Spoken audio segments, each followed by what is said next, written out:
Hi friends, welcome to Shahnaz kitchen. இன்றைக்கி பன்னீர் butter masala தான் எப்படி செய்யணும்னு பார்க்க போகிறோம். கடாயில் கொஞ்சமாக பட்டர் விட்டுக்கோங்க.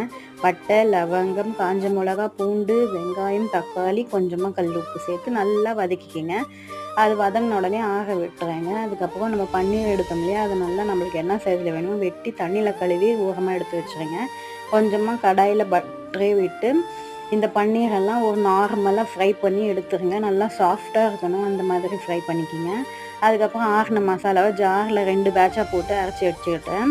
ஃபஸ்ட்டு நார்மலாக அரைச்சிட்டு செகண்ட் பேட்ச் அரைக்கும் போது அதில் கொஞ்சமாக தனியாத்தூள், மஞ்சத்தூள், மிளகாத்தூள், கரம் மசாலா, கொஞ்சமாக ஆயில் சேர்த்து நல்லா கிரைண்ட் பண்ணி எடுத்துட்டேன். இது ரெண்டுமே அந்த கப்லேயே மாற்றிட்டு பேனில் கொஞ்சமாக பட்டர் சேர்த்துட்டு இந்த மசாலாவும் சேர்த்து நல்லா கலந்து விட்டுக்கணும். இது நல்லா கொதித்த உடனே பன்னீருமே சேர்த்துட்டு என்கிட்ட கஸ்தூரி மெத்தி இல்லை, அதனால் கொத்தமல்லி சேர்த்து இறக்கிட்டேன். ஓகே, பாய்.